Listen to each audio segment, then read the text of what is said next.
हरे कृष्णा। राधे राधे। कृष्ण दासी के चैनल में आप सभी प्यारे प्यारे जी भक्तों का स्वागत है। और आप सब कैसे हो? कान्हा जी की कृपा से आप सब ठीक होंगे, श्री जी की कृपा से आप सब स्वस्थ होंगे। तो कार्तिक मास का 12वां अध्याय सुनाने जा रही हूँ। कथा अच्छी लगे तो जरूर से शेयर करना। तो तुलसी माता सुखदाता तुम हो कृष्ण की प्यारी, जो जगाए हम तेरे दिन रात। ये भक्ति में तुलसी माँ के श्री चरणों पर प्रणाम करती हूँ। आंवला देव की जय हो, जय शालिग्राम भगवान की जय। नारायण नारायण। यहाँ तक की कथा सुनकर महाराज पृथु ने कहा, हे नारद जी, पतिव्रता स्त्री कैसी होती है, उसका आचरण कैसा होता है, उसके लक्षण क्या है, शास्त्रों में पतिव्रता किसे माना गया है? हे राजन, नारद जी ने बताया, सुनो। मैं पतिव्रता नारियों के शास्त्रों में वर्णित कुछ लक्षण बताता हूँ। पतिव्रता नारी अपने पति के सुख में सुखी और दुख में दुखी होती है। उसका आचरण स्वयं को तो लाभकारी होता ही है, समाज में भी उससे लाभान्वित होता है। अपने श्रम और त्याग से वह अपने पति पक्ष को सदैव संतुष्ट रखती है तथा अपने पितृपक्ष के सम्मान को उच्चता प्रदान करने वाले कार्यों में पितृपक्ष का सहयोग करती है। उसे अपने व्यक्तिगत सुखों की अपेक्षा पति के सुख अधिक प्रिय होते हैं। वह हर ओर से अपने पति के सम्मान और संपत्ति की वृद्धि करती है। नारद जी ने पतिव्रता के लक्षण बताकर कहा, अब आगे की कथा सुनो कि जलंधर के दैत्यराज बनने पर क्या हुआ। देवताओं के डर से जो दैत्य पाताल आदि लोकों में जाकर छिप गए थे, वे जलंधर के दैत्याधिपति के सिंहासन पर बैठते ही फिर से पृथ्वी पर आकर विचरण करने लगे। उसी समय जलंधर ने राहु को देखा, जिसका शीश कटा हुआ था। उसने दैत्य गुरु शुक्राचार्य से उसके कटे सिर का होने का कारण पूछा। तब शुक्राचार्य ने समुद्र मंथन और देवताओं द्वारा छल किए जाने एवं सभी रत्नों के हरण की कथा कह सुनाई। इस प्रकार अपने पिता समुद्र का मंथन और दैत्यों के अपमान की बात जानकर वह अत्यधिक क्रोध में भर गया और उसी समय घस्मर नामक अपने दूत को बुलाकर इंद्र के पास भेजा। दूत तत्क्षण ही इंद्र की सभा में जा पहुंचा और अभिवादन की आदि किए बिना ही कड़क कर बोला, देवराज, मैं अपने महाराज दैत्याधिपति जलंधर का एक संदेश आपके लिए लाया हूँ। उन्होंने कहा कि हमारे पिता समुद्र का मंथन करके जो रत्न तुमने अपने अधिकार में कर लिए हैं, उन पर तुम्हारा कोई अधिकार नहीं है, अतः वे सभी रत्न हमें वापस कर दो।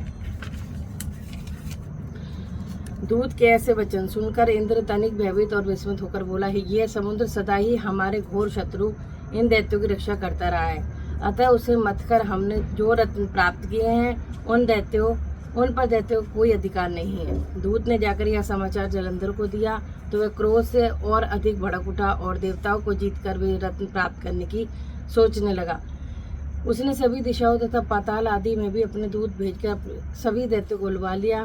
मंत्रणा करने के बाद उसने इंद्र की पूरी अमरावती पर आक्रमण करने का निर्णय किया। अतः शुम्भ निशुम्भ को अपना सेनापति बनाकर स्वर्ग के नंदनवन में स्थित अमरापुरी को घेर लिया। यह समाचार पाकर देवता भी युद्ध के लिए बाहर आ गए। तत्पश्चात अनेक प्रकार के अस्त्र शस्त्रों से देवताओं और दैत्यों में युद्ध होने लगा। दोनों पक्ष एक दूसरे को मार मार गिराने लगे और चारों ओर रक्त बहने लगा। मरकर गिरे हुए अश्वों गजों से रण क्षेत्र पट गया।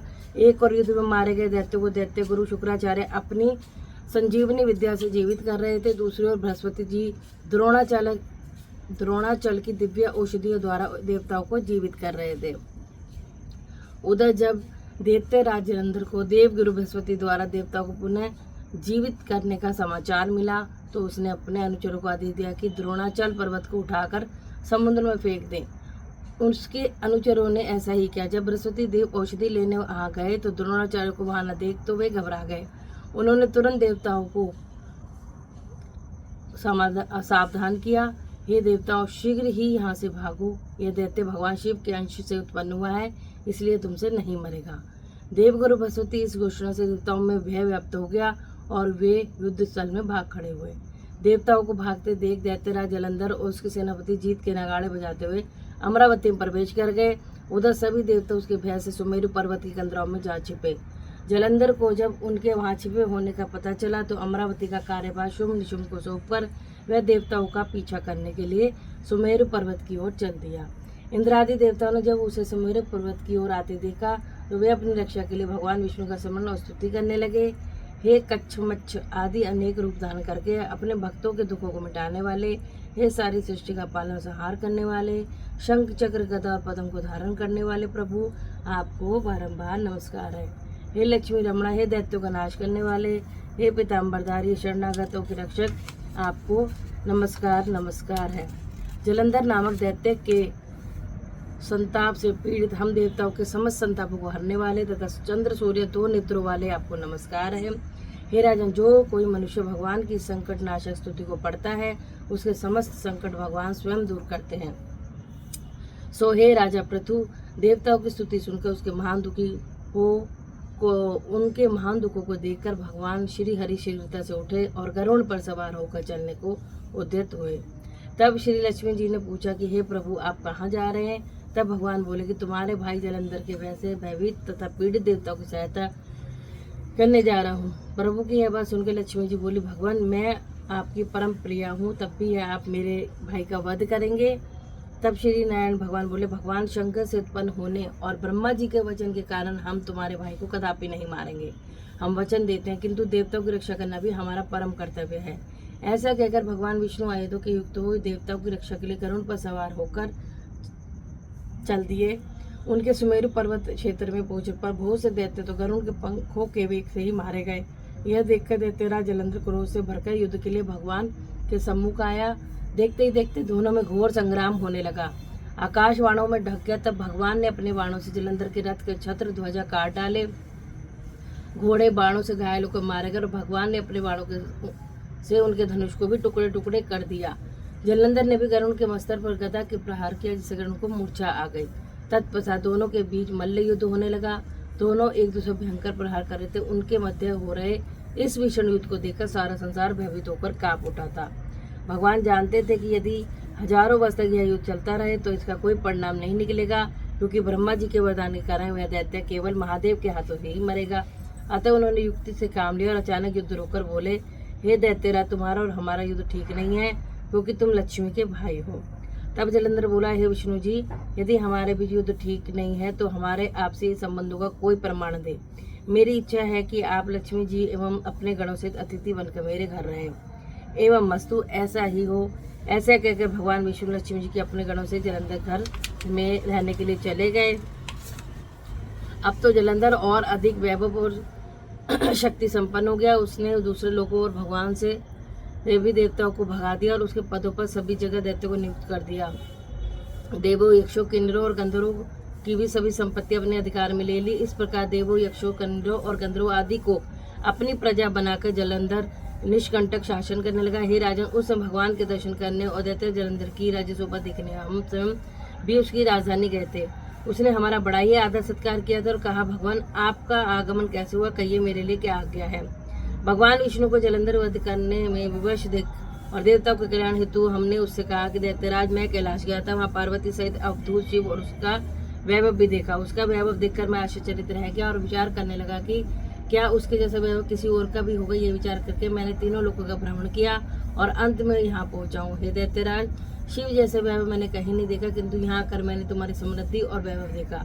तुम्हारे और शिव के वैभव वैसे तो कोई अंतर नहीं, किंतु तुम्हारा वैभव स्त्री रहित है, भस्म रमाने वाला है, राग से रहित है। कामदेव के शत्रु शिव के पास स्त्री रत्न के रूप में पार्वती जी है। यद्यपि तुम्हारे पास इस सुंदरों की कमी नहीं, किंतु पार्वती की जिससे तुलना की जा सके ऐसी कोई स्त्री रत्न तुम्हारे पास नहीं है। अतः स्त्री सहित तुम्हारा वैभव देखकर यही परिणाम निकाला है कि शिव के समान वैभवशाली इस लोक में कोई नहीं है। हे राजा, नारद जी ने महाराज पृथु को आगे बताया कि इतना कहकर हम तो वहां से चले गए, मगर जलंधर पार्वती जी की ऐसी सुंदरता का वर्णन सुनकर काम जोर से पीड़ित हो उठा। उसने तत्काल राहु को बुलाकर उसे एक संदेश भगवान शिव के लिए देकर कैलाश की ओर भेज दिया। राहु कैलाश क्षेत्र में प्रवेश करने पर लगा तो शिव के द्वार पर नंदी ने उसे रोका, प्रवेश का कारण पूछा। तब दैत्यराज जलंधर की शक्ति के मध्य में चूर राहु ने उन्हें अपने आने का कारण बताया। वे किस मंशा से वहां आया, यह जानकर शिव गणों को बड़ा क्रोध आया। उन्होंने राहु को पकड़कर तत्काल भगवान शिव के सामने उपस्थित किया। राहु ने उनके सामने निडर होकर कहा, हे शिव, मैं तीनों लोगों के राज, धीराज और समस्त रत्नों के स्वामी दैत्यराज जलंधर का दूत हूँ। अब आप उनकी आज्ञा सुनो। दैत्यराज जलंधर ने कहा कि शमशान वासी तथा भस्म लेपी जटा जूटधारी तुम्हारे दूत के पास वर्क जैसी सुंदर स्त्री शोभा रत्न शोभा नहीं देती है, परम सुंदरी स्त्री शोभा नहीं देती है। चूंकि मैं तीनों लोगों का स्वामी हूँ और सभी रत्न मेरे अधिकार में हो, और चूंकि पार्वती भी एक स्त्री रत्न है, अतः उसकी शोभा तुम मुझ जैसे वीर पुरुष के पास होने में है, किसी भस्मधारी योगी के पास रहने में नहीं। राहु की यह बात सुनते ही भगवान शिव की दोनों भ्रुकुटियां तन गई। उनकी भूख से एक अति भयंकर पुरुष उत्पन्न हुआ। उसका मुंह सिंह के समान और आंखें अग्नि की भांति दहक रही थी। उसके सारे शरीर पर खंडे जैसे बड़े बड़े बाल थे। उत्पन्न होते ही वह अपना विकराल मुख फैलाकर राहु को खाने के लिए उसकी ओर लपकाया। देख राहु भयभीत होकर बोला, हे देवादेव महादेव, मैं एक ब्राह्मण हूँ और दूसरे का दूध बनकर आया हूँ, कृपा कर मुझे दंडित ना करें। राहु की करुण पुकार सुनकर उन्होंने उसे आकाश में फेंक देने का आदेश दिया। उस भयंकर पुरुष ने भगवान शिव का आज्ञा पालन किया। फिर उसने समक्ष आकर विनीत भाव से बोला कि मैं भूखा हूँ, कृपा कर मुझे कुछ खाने को दीजिए। तब शिव ने उससे कहा कि तुम अपने हाथ पैर खाओ। उनकी आज्ञा पाते ही उसने अपने हाथ पैर का भक्षण कर लिया। उसके बाद ही वह भूख भूख करने लगा। शिव ने कहा आज्ञा दी कि वह अपना बाकी शरीर भी खा ले। आज्ञा मिलते ही उसने अपना धड़ भी खा लिया और तृप्त हो गया। अब उसका केवल मुख ही शेष बचा। तब भगवान शिव ने प्रसन्न होकर कहा कि तुमने मेरी आज्ञा का पालन किया है, इसलिए आज से तुम्हारा नाम कीर्ति मुख होगा। आज से मैं तुम्हें अपना द्वारपाल नियुक्त करता हूँ। तुम्हारी पूजा के मुख हमारी पूजा निष्फल होगी। उधर राहु आकाश में जाकर बाबर नामक एक देश में जा गिरा। जब जलंधर को उसकी ऐसी दुर्दशा का समाचार मिला तो उसे क्रोध का पारावार न रहा। उसने शिव जी से युद्ध करने की ठान ली और 1 करोड़ दैत्यों की सेना लेकर अपनी पुरी से निकला और कैलाश की ओर बढ़ने लगा। उसी समय उसकी दृष्टि आंख वाले दैत्य गुरु शुक्राचार्य और राहु पर पड़ी, जो उसकी ओर ही आ रहे थे। इसी प्रकार और भी बहुत से अपशकुन हुए, मगर क्रोधाव के कारण उसने उनकी ओर कोई ध्यान न दिया। उसने सेना से आकाश ढक दिया। सेना के भयानक कोलाहल में 10 दिशाएं गूंज उठी। बोलो श्री हरि विष्णु भगवान की जय। थोड़ी लंबी कथा है, सबसे लंबी है थी। तो चलिए जी, जो भी कथा सुनी है, तिल जो हाथ में लिए हैं या फिर अपने राय लिए, तो उसको हम जल में डाल देंगे और फिर भगवान जी को जल अर्पित कर देंगे। बोलो श्री हरि विष्णु भगवान की जय। नारायण नारायण